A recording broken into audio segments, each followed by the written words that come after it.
दो ऋण आवेशित धूल के कणों के बीच की दूरी 1 मिलीमीटर है।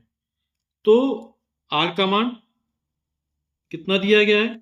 1 मिलीमीटर। और 1 मिलीमीटर वाला कितना होता है? 10⁻³ मीटर। और वे एक दूसरे को 4×10⁻⁵ न्यूटन के बल से प्रतिकर्षित करते हैं। तो लगने वाला प्रतिकर्षण बल F, समान आवेश क्या करते हैं? एक दूसरे को प्रतिकर्षित करते हैं। तो जो लगने वाला प्रतिकर्षण बल उसका मान दिया 4.0 × 10⁻⁵ न्यूटन। फिजिक्स के न्यूमेरिकल सवाल लगाते समय प्रतीक लिख लेते हैं, तो उससे सवाल लगाने में क्या आसानी होती है। बोला यदि एक का आवेश दूसरे का 4 गुना हो, तो दो ऋण आवेशित कण है, तो पहले का आवेश Q1 मान लिया, दूसरे का Q2 मान लिया।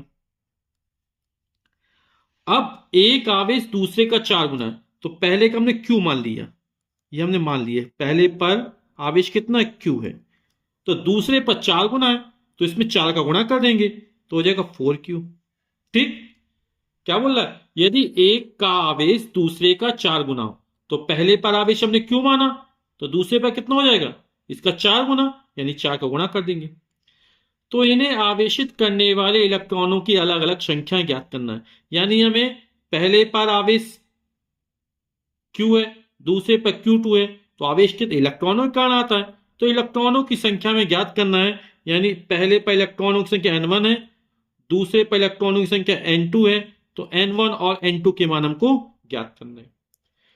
फिर कह रहा प्रत्येक इलेक्ट्रॉन पर इतना कूलाम आवेश है, तो 1.6 होता वही है, ताकि सवाल लगाने में आसानी, गुणा भाग कम हो, इसलिए मान दे दिया गया।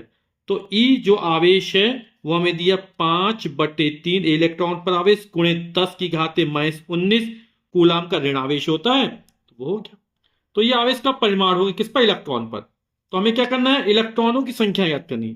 तो हम सूत्र लगाते हैं कूलाम के नियम का, है ना। F = होता 1/4πε0 Q1 Q2/r²। दो बिंदुवत आवेशों के बीच लगने वाला आकर्षण या प्रतिकर्षण बल उन आवेशों की मात्राओं यानी Q1 और Q2 के गुणनफल के अनुपाती और उनके बीच की दूरी के वर्ग के व्युत्क्रमानुपाती होता है। तो ये कूलाम के नियम का सूत्र है ना। मान रख देते हैं, तो 1/4πε0 का मान 9×10⁻⁹ हो जाएगा। F का मान को कितना दिया गया? 4×10⁻⁵ दिया गया है। Q1 का मान Q है, Q2 का मान 4Q है, और बीच की दूरी R ये कितनी है? 10⁻³ मीटर। तो 10⁻³ का होल ऑफ स्क्वायर। सवाल लगाते समय एक चीज जरूर ध्यान रखना है कि जो मात्रक हैं वो एक ही पद्धति में होनी चाहिए, तो MKS में या CGS में।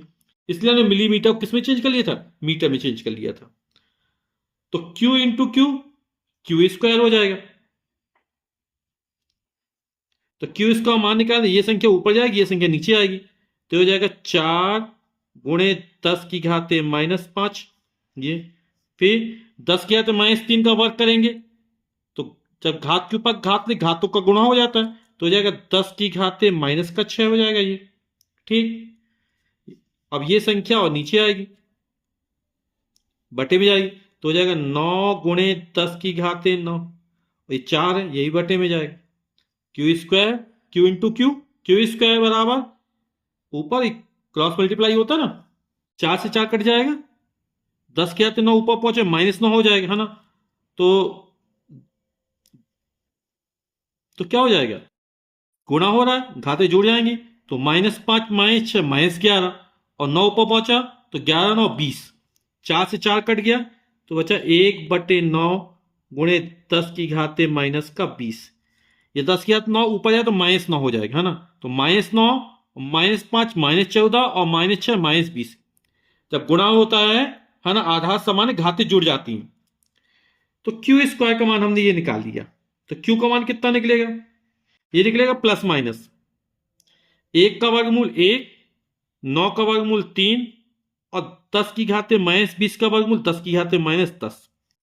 ठीक है, जोड़े बनाने, तो क्या होगा यहां पर आप लोग समझ, जैसे 10⁻⁻20 है, 10⁻⁻10 गुणे 10⁻⁻10 ये होगा, तो एक निकाल लेंगे, है ना। तो ये Q का मान निकल आया। हमें क्या करना है, इलेक्ट्रॉनों की अलग अलग संख्याएं ज्ञात करनी है। तो Q1 बराबर कितना हो जाएगा, N1 इंटू ई। तो N1 बराबर Q1 अपॉन ई। Q1 का मान कितना है, Q माना था पहले पर आवेश, तो Q हो जाएगा अपॉन ई। Q का मान हम निकाल 1/3 गुणे 10 की घाते -10। हमें इलेक्ट्रॉनों की संख्या निकालनी है। इलेक्ट्रॉन की संख्या हमेशा धनात्मक निकलती है ना। और ई का मान 1/3, सॉरी ई का मान 5/3 दिया है अपन को। ई का मान हमको दिया 5/3 गुणे 10 की घाते -19 दिया गया है। ठीक, अब क्या हो जाएगा, ये 1/3 बटे के नीचे बटे लगे, ये संख्या पलटी ऊपर जाए गुणा हो जाएगा, 3/5 हो जाएगा। 10 के हाथ -19 ऊपर पहुंचा, प्लस का हो जाएगा 19, 19 में 10 जाएगा तो 9 बचा रहेगा।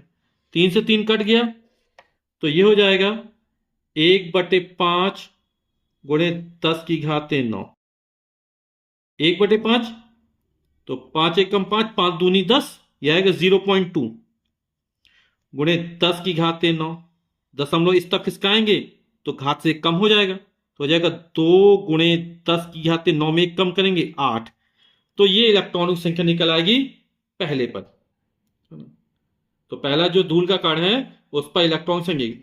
दूसरा इसका 4 गुना है, तो हम 4 का डायरेक्ट गुणा कर सकते, 4 दूनी 8 हो जाएगा।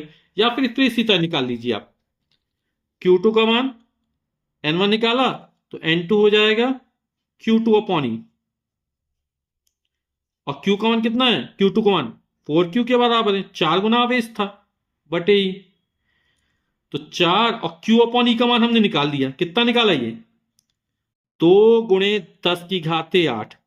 अब यह निकाला Q अपॉन ई का मान, तो 4 दूनी 8 गुणे 10 की घाते 8।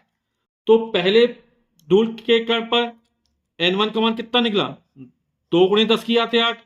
और N2 का मान दूसरे धूल के कण पर जो इलेक्ट्रॉनों की संख्या है वो 8 गुणे 10 की घाते 8।